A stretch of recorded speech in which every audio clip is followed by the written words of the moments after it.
Hyderabad city police ఈ drunk and driving పైన చాలా ఉక్కుపాదం మోపుతుంది.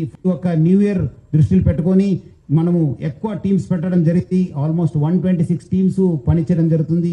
ప్రతిరోజు కూడా ఆల్మోస్ట్ నెక్స్ట్ 2026 ఫస్ట్ వీక్ దాకా కూడా మనం ఈ యొక్క టీమ్స్ ని పనిచేయడం జరుగుతుంది. సో ముఖ్యంగా ప్రజలందరూ కూడా కోరుతున్నాను, మీరందరూ కూడా అన్ని విషయాల్లో సహకరిస్తున్నారు. ఈ విషయం కూడా మీరందరూ కూడా సహకరించాలి. ఎవరు కూడా డ్రింక్ అండ్ డ్రైవ్ చేయవద్దు. మీరందరూ కూడా తాగి బండి నడిపితే చాలా అంటే చాలా స్ట్రింజెంట్ యాక్షన్ తీసుకోవడం జరుగుతుంది. సంవత్సరాన్ని మీ యొక్క ఫ్యామిలీస్ ఫ్రెండ్స్ మధ్యలో మీరు చేసుకోవాలి, కానీ 4 గోడల మధ్యలో చేసుకోవద్దని చెప్పి మరి కోరుతున్నాను. మెమొరబుల్ మిజరబుల్ గా చేసుకోవద్దని చెప్పి నేను మరి కోరుతున్నాను.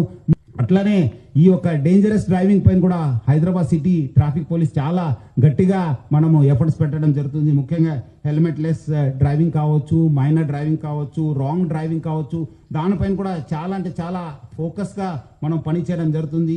మనం కూడా ఈ ట్రిపుల్ రైడింగ్ కావచ్చు, మన మొబైల్ ఫోన్ యూసేజ్ కావచ్చు, రాంగ్ సైడ్ డ్రైవింగ్ పైన చాలా మనము గట్టిగా ఎఫర్ట్స్ పెట్టడం జరుగుతుంది. ఈ మైనర్ డ్రైవింగ్ లో ఎవరు పట్టుబడితే వాళ్ళ పేరెంట్స్ పైన కూడా కేసు కట్టడం జరుగుతుంది. మీరేదో వాళ్ళు అడుగుతున్నారు, మాకు ఇబ్బంది పెడుతున్నారంటే వాళ్ళకి ఏదో జాయ్ఫుల్ రైడ్ కోసం మీరు కీ ఇస్తే మీరు కూడా లోపల వెళ్లాల్సి వస్తుంది, మీ పైన కూడా కేసు వస్తుంది. సో ఎవరు కూడా పేరెంట్స్ ముఖ్యంగా పిల్లలకి చేతికి కీ ఇవ్వద్దు. డ్రైవింగ్ లైసెన్స్ వచ్చిన తర్వాతనే మీరు వెహికల్ ఇవ్వాలని చెప్పి కోరుతున్నాను.